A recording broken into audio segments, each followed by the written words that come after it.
boa tarde a todos. Estão me ouvindo bem? Está sem microfone, estão bem atrás? Se que eu fale mais alto, é só indicar, tá bom? Meu nome é Tancredo, eu sou analista na Software, a parte de computação e tudo. Eu acho que enganaram vocês, porque no papel estava que é o Benigno, mas o Benigno ele está aqui, pode levantar a mão. Participou do processo da elaboração da apresentação. O Márcio também está aqui, ele é meu gerente. Nós somos da Off Software e trabalhamos na divisão diretamente com computação em nuvem. Um pouco sobre a nossa empresa. A Off Software tem um pouco mais de 25 anos de experiência em soluções de TI. Temos ganhado vários prêmios com relação a Best Place to Work, 4 anos consecutivos, e nesse último ano nós conseguimos nossa melhor qualificação, que foi o 13º lugar.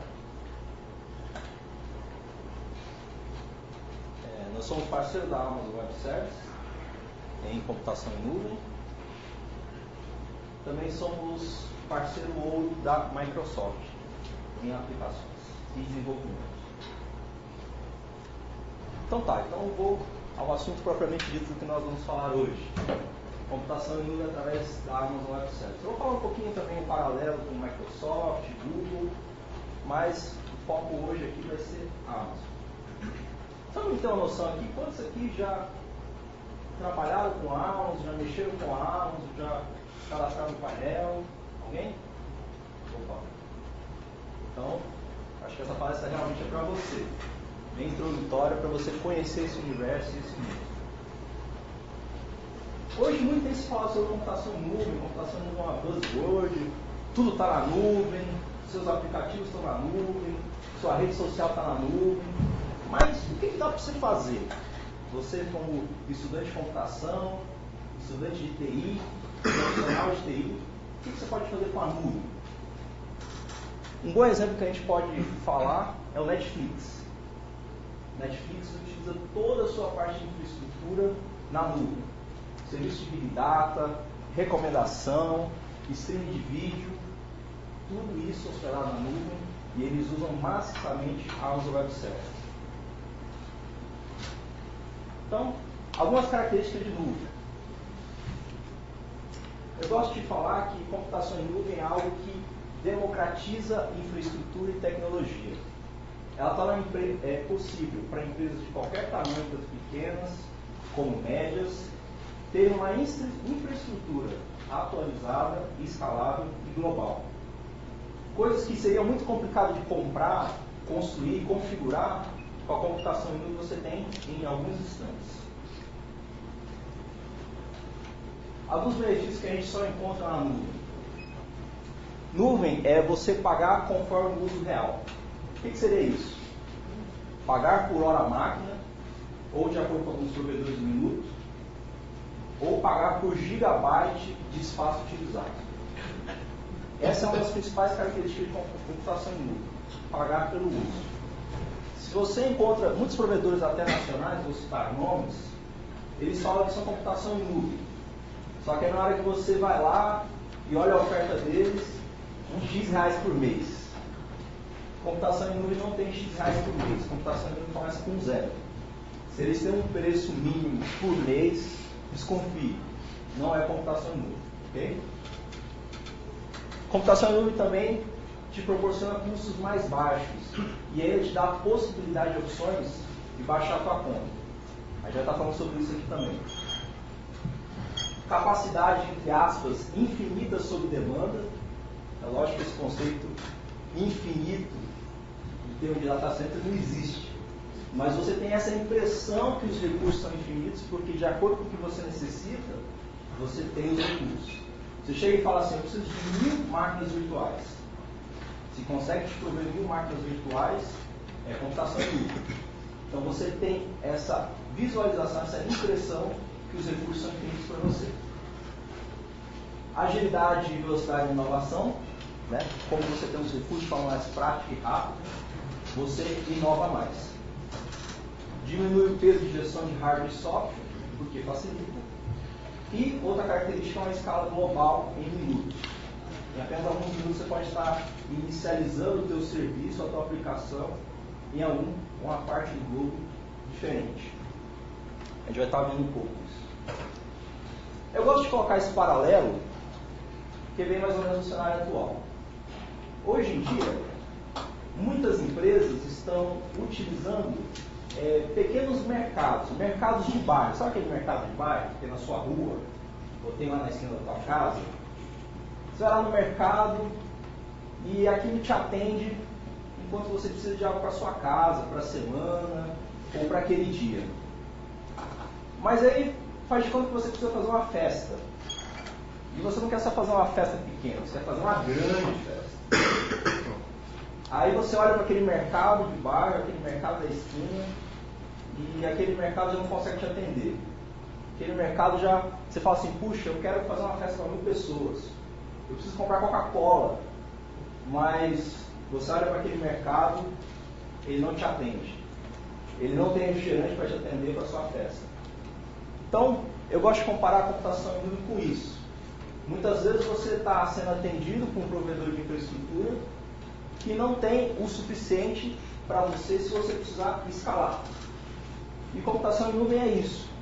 A gente poderia comparar de forma bem lúdica a um grande atacadista de infraestrutura. E o que é melhor, se você quer comprar refrigerante para 1000 pessoas, você não quer pagar mais aquele preço caro. Você quer ter um desconto por essa compra, certo? E na computação em nuvem é isso. Quanto mais você utiliza, quanto mais recursos você usa, menos você paga por aquilo que você está usando. Então a Amazon Web Services é um game changer. Um produto de apenas 8 anos de idade, lançado em 2006, para atender uma necessidade real da própria Amazon, que todos conhecem, o maior varejista do mundo. Eles também tinham um problema de infraestrutura, eles também tinham um problema de escalabilidade, e eles resolveram montar o próprio sistema deles. E o melhor, eles resolveram vender isso para você e para mim através do cartão de crédito. Hoje, com o cartão de crédito, você pode ter acesso ao mesmo data center, à mesma infraestrutura e os mesmos recursos que a Amazon utiliza no data center dela. Não é fantástico? E a computação em nuvem visa isso. Isso não é só para a Amazon. Com o Google também é assim, com a Microsoft, IBM também está adotando dessa forma. Então, eles tiveram a grande ideia e a grande sacada de aquela capacidade excedente, que era algo desperdiçado por eles. Qualquer um que tinha um cartão de crédito poderia comprar uma hora máquina, 1 GB de armazenamento, etc. A gente pode comparar esse game changer com a mesma coisa que foi o iPhone no mercado dos smartphones. A computação em nuvem através da Amazon foi para o termo de data center e computação em nuvem. Okay? Então, por que estamos falando de Amazon? Só porque eles foram pioneiros? Não. Os próprios analistas, instituições renomadas, confirmam. A Amazon continua sendo líder de mercado. A gente pode ver pelo quadrante mágico aí do Gartner, que eles são líderes isolados. Funcionou. A Amazon Web Services é líder isolado no quadrante mágico de infraestrutura como serviço, bem à frente dos outros. E o Gartner diz ainda mais: a Amazon tem mais do que 5 vezes mais capacidade que todos os outros 14 provedores juntos. É muita coisa. Eles estão abrindo data center na China. São muito agressivos. A mesma agressividade que eles têm na parte de varejo, eles trouxeram para a parte de infraestrutura. Muitos aplicativos e sites, redes sociais que a gente utiliza hoje em dia, utilizam o serviço da Amazon Web Services. Vocês podem ver aí. Grandes corporações também utilizam. Empresas da América Latina, Globo, Terra. Quero até citar a Quecanto, Quecanto começou como uma startup aqui da USP, Quem conhece alguém da Quecanto aqui? Tem alguém da Quecanto aqui? Não. São até patrocinadores aqui do evento também. E eles também utilizam maciçamente a Amazon Web Services. alguns clientes que entraram recentemente, Serasa, a parte de crédito, mesmo uma empresa que parece que não poderia utilizar a Amazon, eles também utilizam, startups como Visitax, e recentemente o Web Motors também tem migrado há menos de um ano para a Amazon Web Services. Então tá, então a computação em nuvem através da Amazon ou através de outro grande provedor, você pode ser global em minutos. E como a Amazon te propicia isso? Através do que nós chamamos de regiões e zonas de disponibilidade. A gente vai estar falando um pouquinho disso. A Amazon tem 10 regiões, 25 zonas de disponibilidade, 51 edge locations. Está falando um pouco o que é isso. Tá, primeiro, o que é uma zona de disponibilidade? Uma zona de disponibilidade é um grande data center. Tá? Então, quando você pega ali na região, por exemplo, de São Paulo, Brasil, aqui no Brasil a Amazon há mais de 2 anos colocou 2 zonas de disponibilidade, 2 grandes data centers. A Amazon, por motivos de segurança, ela não divulga onde estão os data centers dela. Diferente um pouco do Google, né? Que não sabe exatamente onde é que está. Por questão de segurança, a Amazon não fala. Como a cidade de corredor, a gente acha que um está em Barueri ou está em Campinas. E isso é muito importante quando a gente vai construir aplicações, sistemas que possuem alta disponibilidade. Porque alguns recursos são compartilhados dentro de uma região, que possui essas 2 zonas de disponibilidade, e alguns recursos ficam restritos a essa zona de disponibilidade. Okay? A gente vai estar falando um pouco sobre isso. Como eu falei para vocês, uma região tem, no mínimo, 2 zonas de disponibilidade. A gente tem, por exemplo, nos Estados Unidos, aquela região ali, que tem 5 boxes, são 5 zonas de disponibilidade. São 5 grandes data centers dentro daquela região, dos Estados Unidos.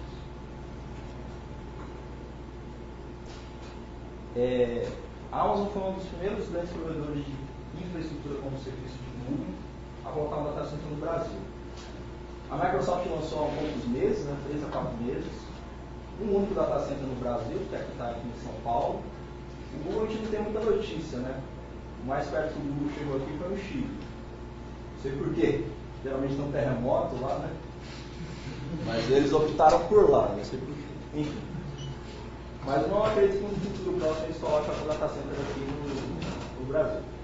Então a latência é algo que faz muita diferença, né? Você pode ver que a latência da região Brasil tem 15 milissegundos e Norte Virgínia, que é a primeira opção, 163. Grandes corporações e estudos falam, a própria Amazon falou que reduzindo a latência você consegue vender mais. Reduzindo a latência, o próprio Yahoo falou que você tem mais acesso à sua página. Mozilla percebeu que diminuindo a latência, o pessoal baixava mais o Firefox. Então a latência também é muito importante para a tua aplicação de sistema. Então nós temos os 2 paralelos aqui. On-premise, que é o local, aquele data center tradicional, que a gente conhece, onde você primeiro tem que ir lá, colocar o preço de cada peça, de cada fio, o HD, processador, rack, energia, ar-condicionado. Antes de você começar a usar, você já pagou bastante dinheiro, né? Você ainda nem pôs para rodar a sua aplicação. Com a Amazon você começa com 0. Você já tem toda essa infraestrutura pronta e não pagou nada por isso. Uma coisa muito importante que a computação em nuvem, como eu disse para vocês, traz economia. Desde o surgimento dela são 42 reduções de preço. Isso é fantástico. O cenário atual aqui no Brasil, campanha política, economia, qual é a tendência? Preço aumentar, inflação. A Amazon são 42 reduções de preço sem nenhum aumento e diminuições de preço significativas, né? A gente pega ali esse C2, que é a máquina virtual deles, descontos de 38% a 40%, dependendo da máquina que você utiliza. Então, isso tudo foi em resposta a uma oferta que o Google fez na semana anterior de redução de preço. Então, é uma briga de gigantes. Com certeza, os pequenos não vão ter espaço nesse mercado. Estou falando de termos de data center e infraestrutura, tá, gente? Isso só facilita e melhora para a gente. Ok? Então tá, vamos citar aqui um exemplo clássico, né? Uma loja de varejo. A gente pode perceber que essa linha é a demanda. E essa barrinha aqui é a infraestrutura que eu tenho no meu data center. Então, o que geralmente acontece é o que o cara de TI faz? Ele planeja, fala assim, poxa, vou comprar, sei lá, 500 servidores, eu acho que vai dar. Mas ao longo do ano, a gente percebe que a variação é algo que é imprevisível. Eu não sei se o pessoal do marketing vai gastar mais dinheiro, vai anunciar na Globo, vai anunciar numa revista. E o cenário que a gente não quer que aconteça, e acaba acontecendo, porque ninguém consegue prever tudo, só o mandinar, é que muitas vezes a minha infraestrutura é bem aquém a demanda que eu possuo. Aí que é o problema. Se eu tenho infraestrutura sobrando, ok. Tem um desperdício de dinheiro, tem um desperdício de capital, mas pelo menos eu atendi meu cliente. Agora, quando falta é que é complicado. Meu cliente não é atendido, meu site fica lento, ou pior, sai do ar. E o que acontece? Muitas vezes ele vai para o concorrente. E muitas vezes está mais capacitado do que eu, mais organizado que eu. Aí o que acontece com essa pessoa? Fala, poxa, não posso deixar isso acontecer mais. Vai lá e compra mais infraestrutura. Dobra. Fala, ufa, consegui passar esse tempo. Deu tudo certo. Mas aí chega final do ano. Vai ter Natal, Black Friday, o negócio vai bombar, o chefe fica em cima, diretoria, presidência, não pode cair, nada pode dar errado. Aí beleza. Tudo bem, eu compro bastante, gasto rios de dinheiro e ufa, deu certo nesse caso. Consegui atender a minha demanda, consegui cumprir a expectativa. Só que o que acontece, vamos dizer, no janeiro seguinte, a demanda cai bastante, tudo aquilo que eu comprei fica subutilizado, desperdiçado, dinheiro jogado fora. O equipamento fica velho, não dá para passar para frente, sendo que eu poderia utilizar melhor esse recurso. Então o que a computação em nuvem te proporciona? Proporciona que você pode escalar os teus recursos e a tua infraestrutura de acordo com a tua necessidade. Você precisou de mais máquinas, você liga mais máquinas. Isso de forma automatizada. Preciso de menos máquinas, desliga essas máquinas de forma automatizada. Como você está pagando por hora a máquina ou por minuto, você não tem desperdício e você consegue economia. Aí você fala para mim, poxa, então agora tudo é automático, tudo é lindo, é só sentar e tudo vai funcionar. Bem, não é bem assim. Na verdade, surgem novos paradigmas, novos desafios e, no geral, você acaba tendo mais trabalho, mas as coisas funcionam melhor, ok? A própria Amazon não te engana. Se o CEO da Amazon fala, tudo falha em todo tempo. Eles te colocam 2 anos de disponibilidade, por quê? Porque eles falam assim, olha, tome cuidado, uma zona pode cair, um data center pode falhar. Eu não vou garantir que ele não vai falhar nunca, mas eu vou te garantir que eu vou pôr no nível 2, vou te pôr 5, para você fazer a tua aplicação balanceada e você não ter downtime na tua aplicação. Então, essa responsabilidade fica compartilhada. Mas a diferença é que a computação em nuvem, nesse caso a Amazon, eles te possibilitam ferramentas e maneiras para que a sua aplicação não caia se ocorrer alguma falha. Ok? Então, a partir desse momento, a gente começa a pensar as nossas aplicações, nossos sistemas, com outros olhos e pensando em novos paradigmas. Alta disponibilidade, tolerância às falhas, recuperação de desastres, escalabilidade e, inclusive, redução de custos. A Amazon possui suporte a várias linguagens de programação, né? Node.js, .NET, PHP, integração com Eclipse, Visual Studio. Tudo isso você pode estar utilizando as APIs para estar construindo a aplicação, tornando ela mais resiliente. Quando você entra no painel da Amazon, para quem nunca entrou, você vê esse monte de ícones. Aí você fica, caramba, quanta coisa. E sabe qual é o engraçado? É que eles cada vez vão colocando mais coisas. Mas a gente vai estar falando de alguns desses serviços para a gente estar utilizando nas nossas aplicações. Então a Amazon possui uma variedade de serviços na parte storage, computação, rede, database. E a gente vai estar falando agora do serviço de computação. Então, o que a gente vai falar agora é do EC2. O que é o EC2? O EC2 é simplesmente uma máquina virtual, um servidor virtual. Ele se chama EC2, Elastic Compute Cloud. Quando ele aparece no painel, ele aparece assim.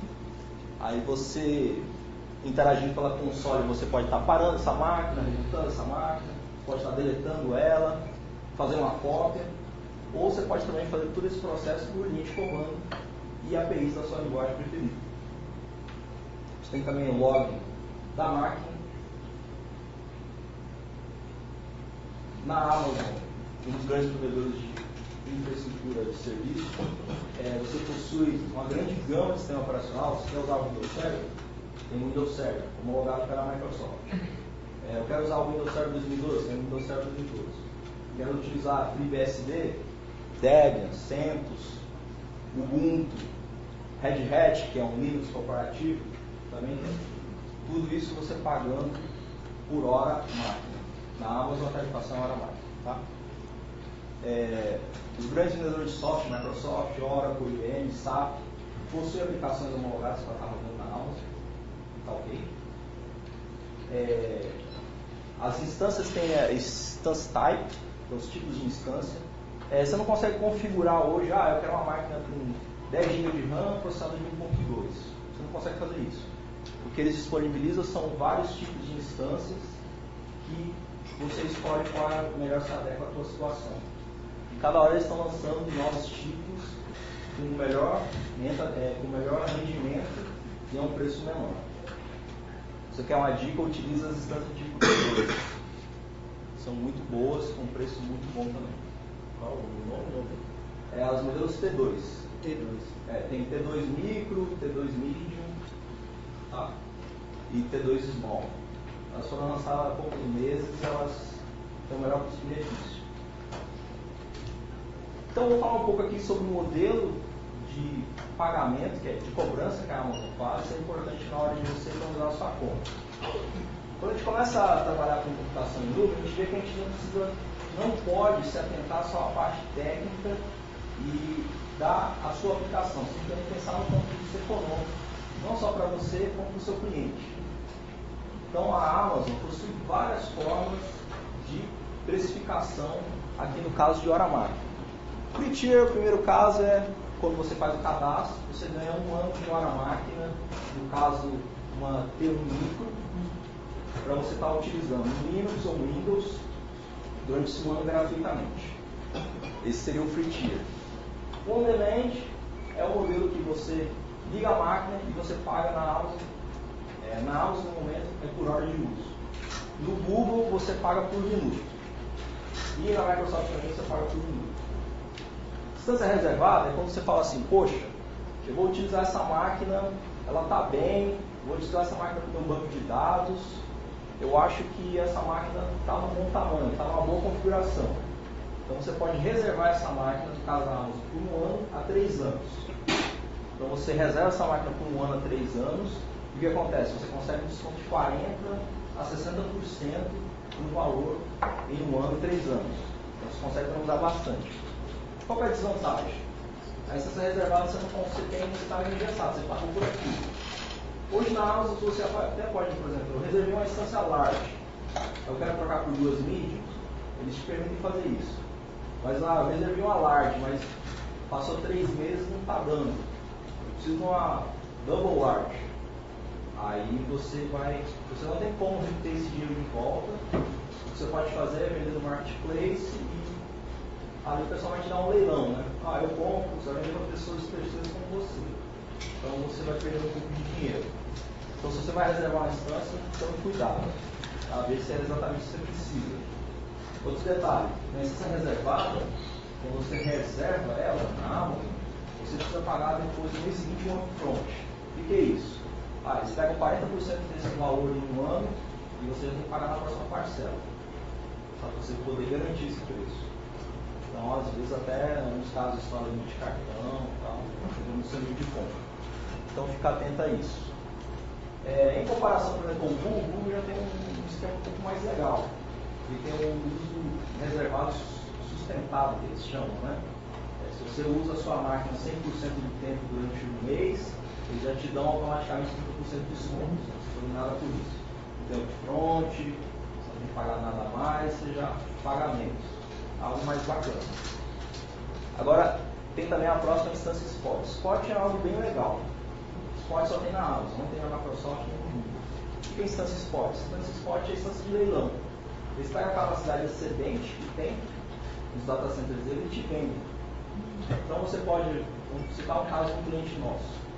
Ele pagava 40 centavos de dólar por hora de uma instância Windows Server, e em Spot a gente chega a pagar 8 centavos de dólar, 5 vezes a economia. Então se a tua aplicação comporta isso, você pode estar usando a instância Spot. Por quê? Qual é o problema da instância Spot?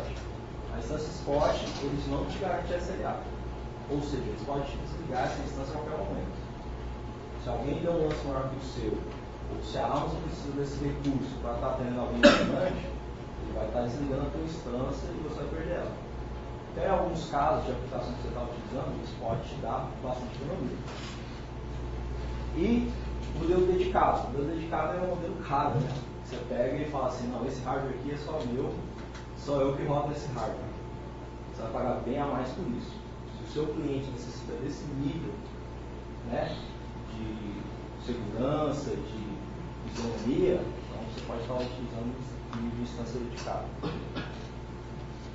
O ELB, Elastic Load Balancer, é um serviço da Amazon, você não precisa estar configurando milhões de linhas, você consegue fazer uma distribuição de carga. Né? Então você pode estar utilizando um sistema de autoscape, que a gente já está falando, e ele, por exemplo, uma pessoa faz o request na porta 80, ele já cai direto em uma das instâncias e ele faz o balanceamento automático para você, totalmente integrado. O autoscape, que através de triggers e alarmes você consegue estar, como eu disse anteriormente, você consegue estar setando se máquinas vão ser ligadas ou desligadas para você atender a demanda do seu cliente. Nós também temos serviços de rede, vários serviços de rede, Amazon VPC, o Virtual Private Cloud. Você consegue estar simulando ali uma rede interna, como se fosse uma rede interna da tua própria empresa, local, dentro da própria Amazon. Você pode fazer várias redes internas, elas conversando entre si, inclusive conversando com a tua rede local, VAD, tudo isso dá para ser feito. Você precisa do Route 53, que é o serviço de DNS deles, que já integra automaticamente com outros serviços, o load balance, o autoscaling. Ele também tem sistema de failover, por exemplo, se uma região cai ou se um data center cai, ele consegue detectar e já redireciona o tráfego para uma região que está sadia. Um recurso novo que eles lançaram é que agora você também pode comprar domínios direto no Route 53. Então, no teu cartão de crédito, você não precisa nem entrar no registro BS, já compra pelo domínio, por lá diretamente já começa a utilizar. Existem vários serviços de storage, a gente vai estar falando um pouco deles. O EBS, que é o Elastic Block Store, é basicamente um disco virtual, tá? Que você pode estar usando na sua instância EC2, na sua máquina virtual. Tem o tamanho de 1 GB a 1 TB, e você também paga por gigabyte que você está utilizando. Aqui no Brasil está em torno de 12 centavos de dólar por gigabyte. Então, se colocou 10 GB de disco, você vai pagar aí $1,20. Também esses são os discos do modelo magnético, você pode estar utilizando baseados em SSD, Solid State, são mais rápidos, pagam um pouco mais por isso. Você pode também estar usando RAID nesses discos e atachando vários discos em uma única instância. Um recurso bacana é que você pode estar realizando snapshots, você tira snapshots desse disco e pode arquivá-lo para fazer um backup de alta segurança, isso com verificação, mudança. Basicamente, o snapshot pega uma foto desse disco e salva no S3. A gente vai estar falando do S3 agora. O S3 é o Single Storage Service, ele é um serviço onde você salva e guarda objetos. Ele tem um preço muito baixo, em torno de 3 centavos nos Estados Unidos. Uma coisa. Dentro da Amazon existe diferença de preço entre as regiões. Então, o preço nos Estados Unidos é mais barato, né? Aqui no Brasil é um pouco mais caro. Tem de 20% a 30% mais caro no serviço. É o custo do Brasil, né? Então, aqui no Brasil você paga 4 centavos por giga no S3. O S3 ele já automaticamente, quando você põe um arquivo lá, ele já faz uma réplica em 3 servidores. Ele tem uma durabilidade muito alta. São 9 nodes, se eu não me engano, 9 nodes, depois a vírgula. Então, uma durabilidade muito alta. Você às vezes até está usando o S3 e você não sabe, né? O Dropbox usa por trás, ele está salvando os seus arquivos ali no S3. Tá pronto? O Spotify também, streaming de áudio, o próprio Netflix, um streaming de vídeo, você pode estar pondo arquivos no S3 para estar fazendo streaming. Outra categoria que a Amazon possui é o Glacier. O Glacier é você fazer um backup como se fosse de fita. Você tem ideia de 4 centavos no giga, 3 centavos no giga, você vai cair para 1 centavo no giga de armazenamento. Então, a única diferença aí é que você vai ter de 3 a 5 horas para você retornar o seu arquivo. O S3 é imediato, e o S eles te dão de 3 a 5 horas para retornar. Então, é realmente arquivamento e backup. Um grande montante de dados, você faz uma enorme diferença. Então, o serviço também chama Storage Gateway. Isso é um serviço que consegue fazer uma integração de backup do teu data center on-premise virtualizado. Se você estiver utilizando Hyper-V ou VMware, você consegue fazer um snapshot dele e salvar no S3. O serviço inteirinho. Isso é uma opção. Uma diferença entre os três, né? O EBS, que é um disco para instância. Você pode estar setando também velocidade de escrita e leitura, de acordo com o que você precisa. E o Simple Storage serve para arquivos e o Glacier para fazer backup de longo termo, baixo custo. Tem várias aplicações que eles disponibilizam. CloudFront, que é a aplicação de Storage CDN. Alguém aqui sabe o que é CDN? Sabe? Não, não é. CDN seria o Content Delivery Network. O mais famoso deles que dá esse serviço é a Akamai. O que acontece? São servidores de cache. Por exemplo, você quer fazer um cacheamento do seu site, conteúdo estático, HTML, JavaScript, JPEG, e você quer entregar de forma mais rápida. Porque o cliente não precisa, na hora que faz o acesso, ir direto do servidor. Ele vai lá e pega direto no cache, e esse conteúdo é distribuído para ele de forma mais rápida. Não só essa parte do site, como também a parte de vídeo, de música, de streaming, você pode estar utilizando uma CDN. E o CloudFront é a CDN da Amazon. Você paga exatamente pelo uso, você paga pelo gigabyte que você usa. É muito importante. Se você for, por exemplo, olhar o preço da Akamai, já começa com um preço inicial bem alto. Você também tem o SMS, que é o serviço de notificações, que, como todos os outros serviços, é atrelado a todos os outros. Por exemplo, se você quer que ele te avise se a sua conta estourou um determinado valor, passou de $500, ele vai estar te mandando uma notificação. Se uma instância é ligada ou desligada no autoscape, você também pode estar fazendo isso. Serviço de SWS, Simple Workflow Service, você pode estar conseguindo aplicações que são coordenadas, se integram com outros serviços da Amazon. O SWF faz isso. Parte de banco de dados, a gente tem o RDS, Relational Database Service. Você tem 4 grandes tipos de database que funcionam dessa forma, que seriam database como serviço. Tem Oracle, MySQL e SQL Server. Esses 3 eles possuem um sistema chamado rede rápida, multi-AZ. O que é o multi-AZ? Ele automaticamente está rodando 2 instâncias sincronizadas, tá, com o teu database. O que isso é bacana? Lembra que eu falei sobre zona de disponibilidade? Um está rodando numa zona, outro está rodando em outra zona. Se qualquer problema acontecer com o master, o slave assume automaticamente, sem downtime zero. Então, essas 3 opções, Oracle, MySQL, SQL Server, possui essa opção de multi-AZ, e a gente também tem Postgres. funcionando também nesse modelo de RDS. A RDS você não precisa configurar a máquina nem nada. Você, com alguns cliques, você já tem o seu banco de dados todo funcionando. Você coloca o nível de script de leitura que você quer. Você provisiona também o nível de backup que você quer de forma bem automatizada e simples. Mas o RDS está no free tier. Tá? Ou cadastrar seu cartão de crédito. Várias outras opções de banco de dados. Os relacionais todos homologados, eu já falei do Postgres. DB2, MySQL, Oracle, SQL Server, todos homologados que já estavam rodando na área. Tá? NoSQL, os mais famosos, Mongo, Cassandra, Redis, entre outros. DynamoDB, que é um tipo de NoSQL que é da própria Amazon, ou seja, nele você não precisa estar configurando máquina nem nada, você usa como serviço mesmo.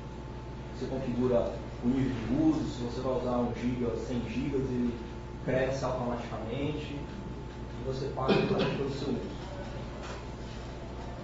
Tem também serviços de Big Data, o EMR, Elastic Map Reducer é um Hadoop as a Service. Você nem precisa configurar o Hadoop, para quem conhece, Big Data.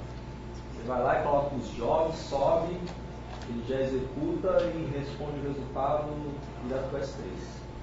Não precisa nem fazer configuração nem nada, você já sai usando. Tem Data Pipeline, faz também uma orquestração entre vários sistemas on-premise ou não. E o Amazon Redshift, que é o sistema de Data Warehouse as a Service. Tem também vários serviços de deployment e administração. A CloudWatch é basicamente um relógio suíço da Amazon, né? Tem várias ferramentas de monitoração, uso de CPU, I/O de disco, rede, e tudo isso você pode também estar integrando com auto-scaling, com sistema de notificação da SMS. Você vê se uma instância está sendo super utilizada, e aquele, por exemplo, o banco de dados não pode estar 100% de utilização por mais de 5 minutos, ele também faz essa intercalação, essa conjunção de todas as coisas. O CloudFormation, que seria o mais próximo aí da que a Amazon oferece, de uma infraestrutura como código. Então, através de um script, você pode estar colocando todas as features, todos os detalhes da tua infraestrutura, ele vai lá e cria toda a tua infraestrutura do zero. Banco de dados, máquinas virtuais, rede, inclusive, configuração de IP, configuração de firewall, pode tudo fazer isso através do CloudFormation. O IAM, que é o Identity Access Management, você pode estar tanto controlando e gerenciando o nível de uso de cada usuário. Esse usuário pode ou não desligar a máquina, esse usuário pode ou não usar o S3, esse usuário pode ou não usar o MySQL. Como também em nível de API, essa API pode ou não acessar o S3, pode ou não acessar essa máquina, pode ou não criar novas máquinas como usuários e usuários dentro da tua própria aplicação para usar recursos. E integração também com os grandes provedores de identidade, Amazon, Facebook e Google. Esse é só um exemplo. Esse é um cliente nosso que usa auto-scaling. Pode ver que tem uma variação grande aí tem hora que ele está usando 2 instâncias, isso é um número de instâncias ativas, funcionais, até 8. Então, você sabe aquele paradigma onde está tudo funcionando só 2 instâncias, só 3 máquinas, e fica esse gráfico onde, de acordo com a demanda, você tem mais servidores ou não.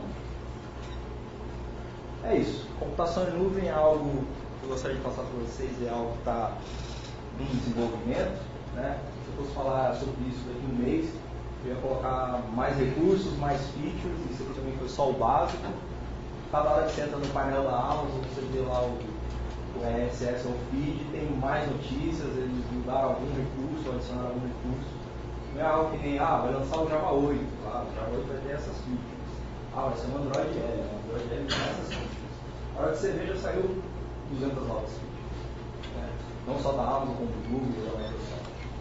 Então, se você quer olhar para esse mercado, se você quer olhar para esse nicho, esteja sempre atento. O universo em construção. Bem, é uma caminhada longa, mas acredito que é uma caminhada e uma estrada que vale a pena. Alguma pergunta, né? Falou bastante aqui.